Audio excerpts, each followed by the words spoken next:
Big LEZ'S League, an all rugby league experience. Hello, welcome back to Big LEZ'S League, an all rugby league experience. I'm your host, Big Les. Now, I thought I couldn't really break this down on my own because I'm still in shock. I've been in shock for the past 4 hours since we've heard this news. So I thought I'd get a couple of guests on. Brandon Savage, a familiar guest from the Supercoach Experience podcast we do on the Burst together. And I guess a guest that we've had on quite a while now as well, Jakey Marketo, former NRL player for the St. George Illawarra Dragons. Boys, I'll let you take it away because I think I still need to. I think my pulse is well and truly over the rocket. Jakey, I'll let you go first, mate. What are your initial thoughts and reactions to this signing? Well, I made a little clip before. I think it's the biggest signing in NRL history, to be honest. Like, just to have that caliber of player, possibly the greatest front row to ever play rugby league, sign with a different club before the season has already started, when they were, as in the Broncos, thinking that he was going to sign with them for 2027. It's just thrown a whole shake-up in the player market, and I'm looking at the conversation we can have. Yeah, look, I'm really, really keen to break this down, and I think you're right. It is probably one of the biggest signings that we've seen. Sav, what about yourself, mate? What were your initial thoughts seeing this one? I couldn't believe it. I honestly didn't think he was leaving. I thought R360 was still on the cards. I think there was reports about a month ago that he was going to re-sign with the Broncos for a year and kind of wait till PNG come in and test the market after that. But I didn't see this coming. This is the best day ever. Just getting this news without any leaks beforehand. I just love how this played out, and it's very exciting for Souths fans, Brisbane fans. Oh my God, you'd be hating life right now. I think they would. But I tell you what, after losing Keon a couple months ago as well, and then this happening, I feel so much better about it. And I also look at this from a Payne Haas perspective, like you were sort of saying before as well, like he was going to re-sign with Brisbane for a year, maybe PNG or one of these other clubs was going to be in the conversations. I'm also thought that he was going to go off to rugby and do a Sonny Bill Williams, and that was probably the chat there. But yeah, completely caught us all off guard here. Shout out to his manager, Tyron Smith, as well. Another great signing as well. Kept it really under the radar. Not too many leaks on this one, as you said, Sav, which I think is a really, really good thing that they've kept this in-house. Different clubs with different managers, and this could have been leaked very, very easily, and this could have been a lot more messy, but I feel like it's been handled really, really well. My big question is, how have South Sydney been able to afford Payne Haas? That's the question that I've got, because you've got so many stars in this outfit, your Dave Fafita's, your Brandon Smith, your Latrell Mitchells, these sort of guys. How have they actually been able to pull this off is my question. It sounds like that Latrell and Dave Fafita had a big part to play here. And I mean, you'd think that would be the case, obviously building that star roster and getting the stars to communicate with others, trying to make this team as stacked as possible and fight for a premiership. Jakey, mate, what do you think Payne Haas would be taking to go to that South Sydney outfit, maybe in the mindset of going there to win a premiership with a star-studded roster?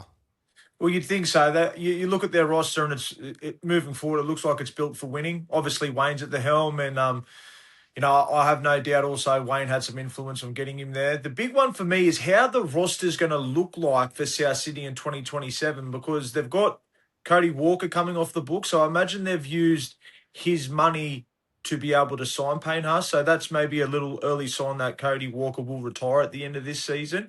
But as you said, they've got Murray, Latrell. They've also got Gray, who's on a half-decent wicket, I think, as well. They've got all these other players that are on a good dollar. It'll be interesting to see as it sort of comes out over the weeks what he's actually getting paid, what third parties come with it, and I can't wait to see who actually Brisbane will be in the market for now. Because as we've seen during the week, Tino has signed till 2030 with the Titans. I'm trying to think of a front row they can go get, or another star player to come in and fill that spot for him. Yeah, for sure. It's definitely a great point. What about you, Sav, in regards to the movements around this one and I guess trying to fit Payne Haas into this side? What do you think? Do you think it is going to be Cody Walker's last year at the club? Do you think that with obviously Keon leaving as well to go to the Dragons in 27, that would have freed up a little bit of cash there? Do you think that there's anyone else that could potentially be leaving at the end of 2026? What are your thoughts? Yeah, I think it's definitely the Keon money because I'm pretty sure they offered very similar to what was it, 950K for Keon. So they would have had the money there. And maybe they offered that based on Cody Walker potentially already retiring next year. So maybe they're banking on that regardless. So they had that money there initially anyway to offer Keon. Yeah, they might have had to offer Payne Haas just a tad more than that. But it seems players go to these clubs to play under Wayne for a lot less. Like I'm pretty sure Latrell is on 700K. Fafita's on a pay cut as well. So I think their roster is shaping up really well. But if Cody Walker retires, they've got two rookie halves, which is a massive issue for them. Yeah, it's a great point. It's going to leave them in a pretty interesting spot going into 2027 if that is the case. You know, there's already a bunch of discussions as to who the halfback is going to be, and we're pretty unsure as to what that's going to look like going into even round one. We'll obviously get a bit more of an idea in and around the trials. But then you take Cody Walker out of the equation, like, do we maybe see Jackie Boy White move back into the halves going into that 2027 season? Like, let's just go through their roster at the moment, and we'll add in Payne Haas. So I just want to get a bit more of an idea as to how this side is going to look. So most likely for 2027, this South Sydney side is going to look like the following. You're going to have Alex Johnston, Latrell Mitchell, Campbell Graham. You're going to have Tyrone Munro, Jack White, and Jai Gray. You're going to have Jamie Humphries, Bud Sullivan. You're going to have Jonah Glover obviously there as well.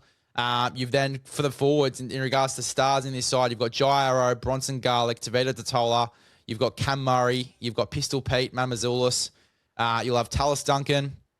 You will have young Tom Fletcher, Ewan Aiken. You've also got young Celestia Tata, but then you've got Brandon Smith, Dave Fafita there as well. You've got guys that you'll probably need to upgrade going into the next couple seasons as well. Like, just... it's an amazing signing. You've got Payne Haas. You've got him till 2029. It's great. But if he is on this big money, it might put them in a little bit of a tough spot going into those 28, 29 seasons when they're going to have to upgrade a couple of these guys. Sav, do you reckon I'm on the money there? Yeah, I think so. I think so. Yeah. Their roster's shaping up really good at the moment. They've got some young halves coming through and a lot of junior talent. And people are on unders there. So their roster's looking pretty good, and I think Payne Haas going in is a missing piece of the puzzle. Obviously, with Keon leaving, it was a massive hole for them, and their middle forwards have been a problem for a long time. They've also got rid of Moali in the last year as well, so there's a lot happening, to be honest. Yeah, there is. I do like the fact that we've got Payne Haas in there. You've obviously got a couple of really young, good forwards around him as well that are coming through. Your Elijah Keungs, you've got your Celestia Tata, so these younger guys that are coming through the grades too. So what they are sort of building in the forward department is looking really, really good. And if they can manage that really well, depending on if Wayne's going to stay for an extra couple of years, that's going to be big as well, because you'd imagine that part of the Payne Haas signing factor would be to link back up with Wayne Bennett, similar to Dave Fafita. So maybe Wayne stays on for an extra couple of years. There are some positive signs there, but the halves does sort of worry me a little bit. What are your thoughts on the roster and how they sort of manage it, Jakey? Mate, just hearing you name those names and the players, you think they're going to have to do a little bit of a reshuffle? Because I would imagine he would be commanding $1 million. And as I said before, hopefully we get to see, I suppose, what kind of money he is on and what kind of contract he is on, if there's any clauses in it and all that sort of stuff. But you think all those players are on, middle to high end hundreds of thousands of dollars. So I don't know if there's going to have to be a reshaping at some stage, or if they do re-sign their players, they're going to have to take massive unders, and that could, benefit the other teams coming into the competition. I have a question that I want to put out there. Do you guys think it's strange that he left the Broncos? And was there any murmurs around? Because I've heard one or two things that there was the playing group weren't too thrilled with how the fallout with Kevin Walters happened. Do you think that could have, swayed him to want to leave the club in some way? Sav, I'll let you jump in there first.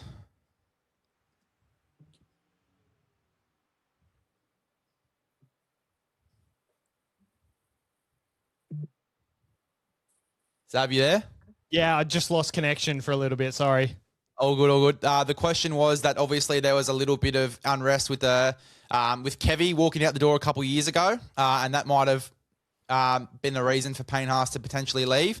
What are your thoughts around Payne Haas leaving the Broncos? Not so much signing with South, but leaving the Broncos especially when it was pretty much publicised that he was going to extend for that extra year. Yeah, his contract has been up for a long time, and they've had every chance to sort it, and he's kind of delayed, and maybe there was a bit of unrest at the club, but I just can't see it happening with Madge coming into the club and them winning a premiership. Obviously, that probably would have painted over a few scars. Had they not won the premiership this year, it could have painted over a lot of scars and lots of hurting points for the Broncos in the past year, because Kevin Walters was loved by that club.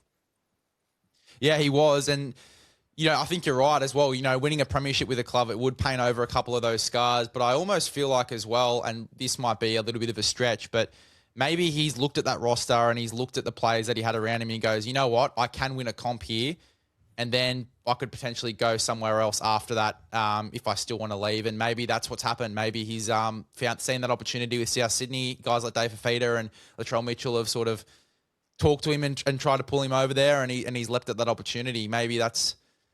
But then again, like, you've got a bunch of other clubs that need a Payne Haas, and if other clubs knew that Payne Haas was on the market, they'd be throwing the absolute shitter at him to get him over. So I'm not too sure. I'm a little bit conflicted. It does seem a little bit odd that he's left the Broncos after winning a comp there, and that was the whole argument with Payne, is that he was there to win a comp, and that's the reason why he was staying. He wanted to win a comp with the Broncos.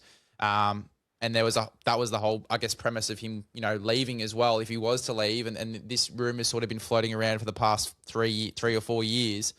The reason that he stayed is because they've had a good roster and he wants to win a premiership. So I'm not too sure. I'm pretty conflicted. What are your what are your thoughts on your own question there, Jakey? What do you think, mate? I'm excited. I like it when players shift clubs, but this is on a different magnitude. You know what I mean? As we're sitting here, the best front row in the world possibly ever, they've come off a competition they've just won, major part of it. They've been looking to re-sign him for a while.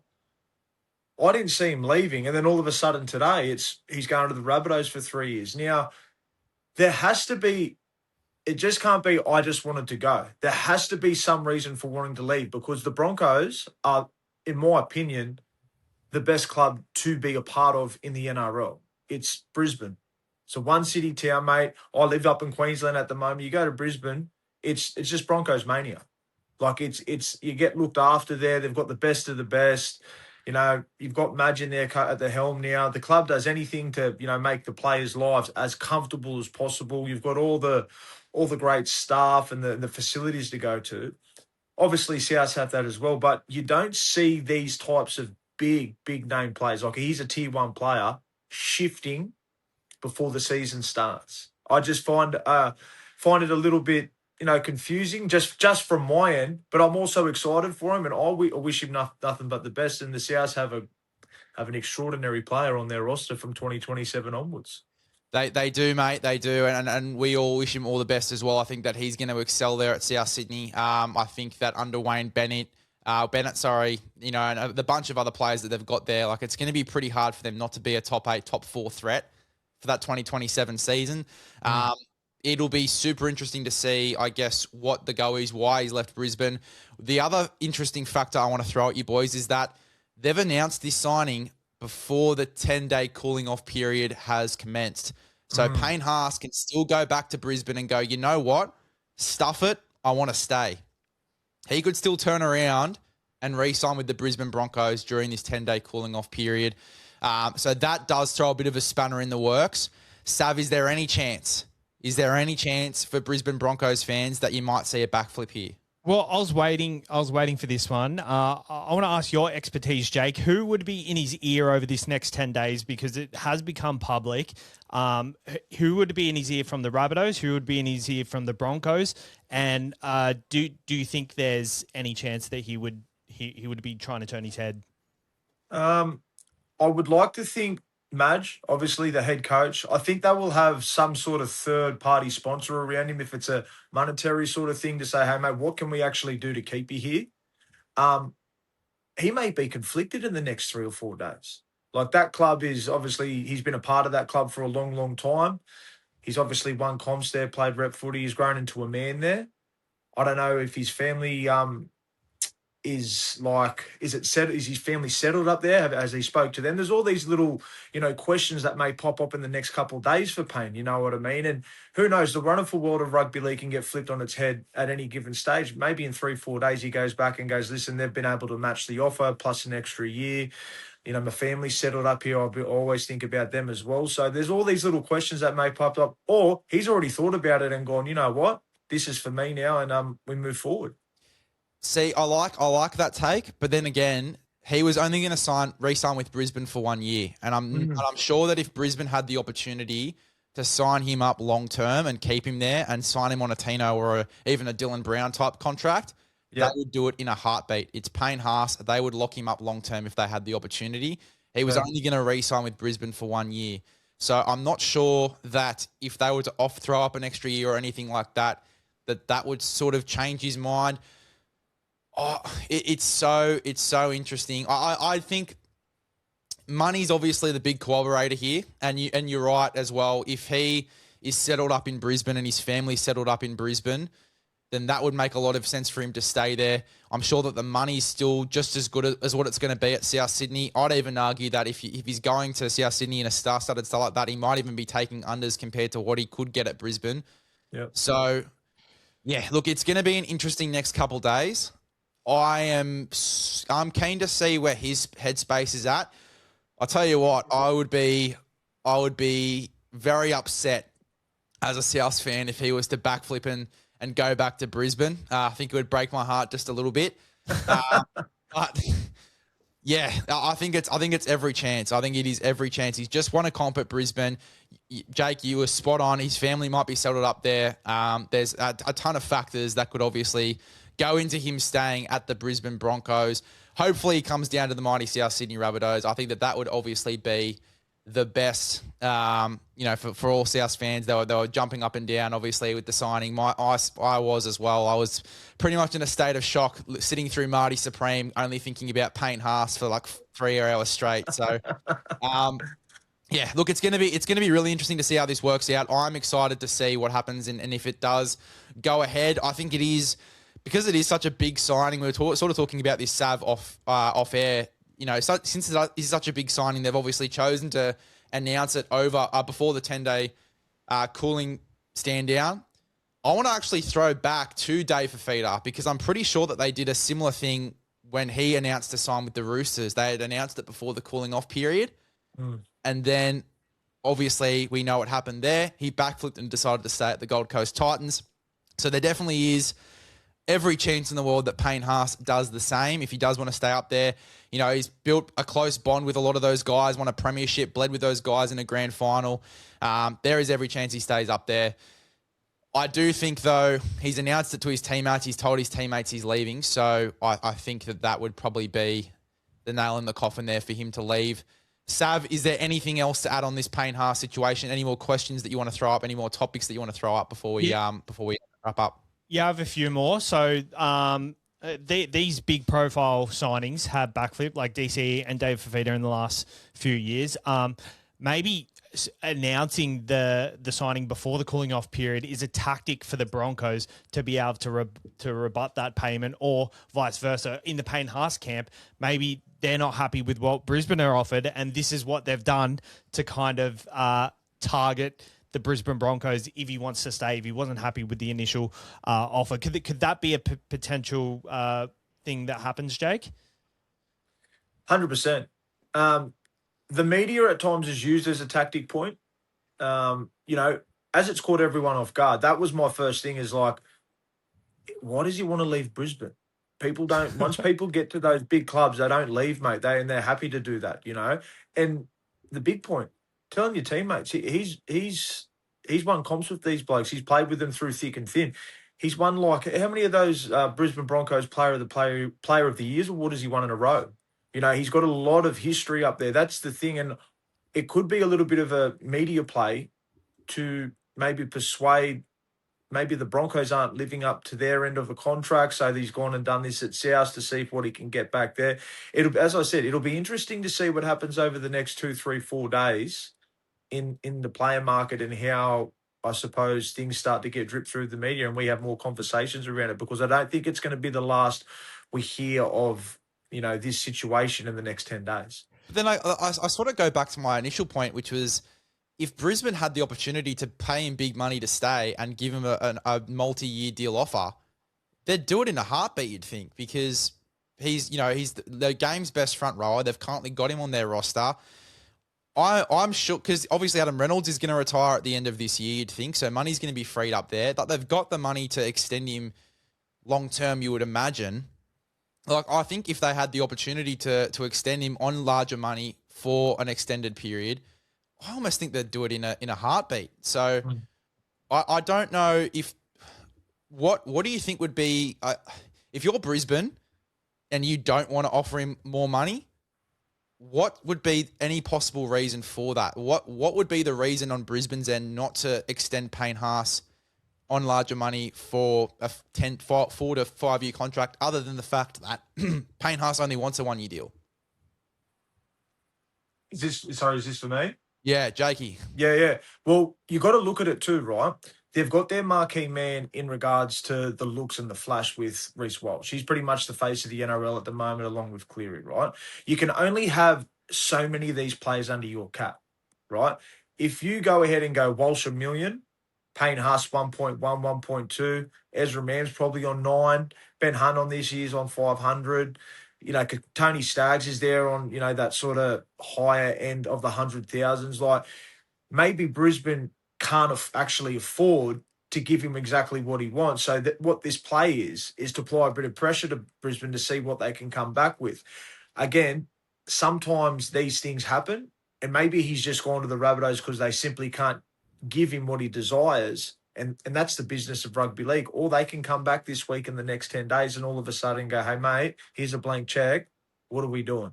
What else do we need to do and show you to keep you at our club?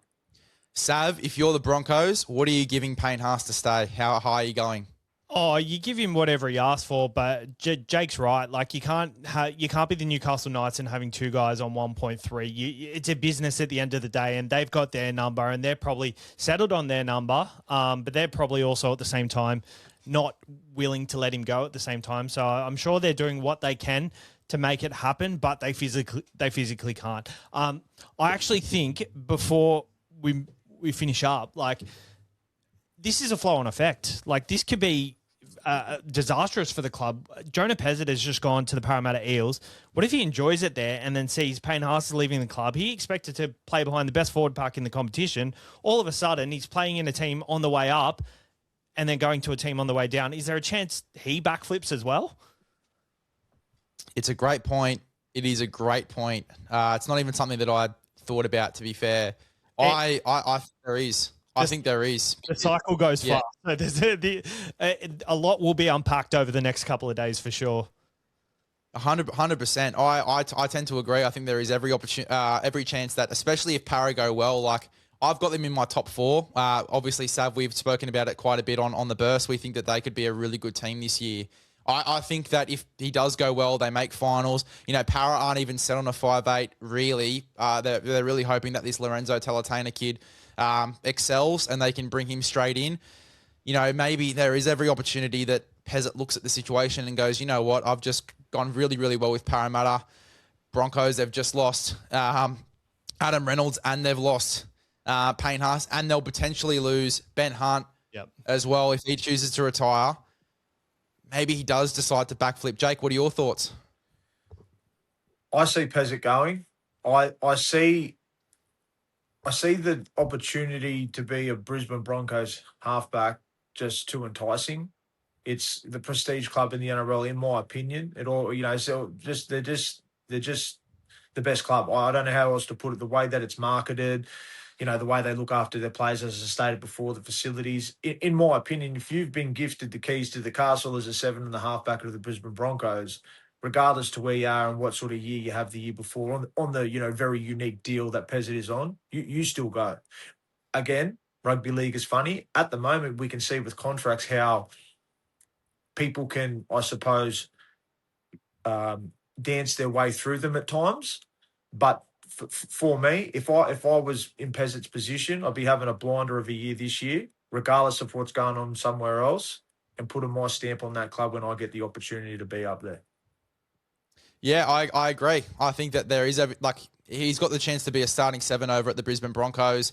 He didn't have that at Melbourne. He's going to be the second string half at the Parramatta Eels. It's a great point. Like he'll go up there and he'll want to take that opportunity. I also think as well, you've got Xavier Willison up there who's doing exceptionally well. He's sort of coming on leaps and bounds, especially the back end of last year. He was very, very good. He seems to be their next big style front rower that could be amazing in our game. They've got young Albricks Tower, who we're pretty keen on, Sav. That's there as well. If he decides to really come on, depending on if they use him on the edge or in the middle, like he could be great.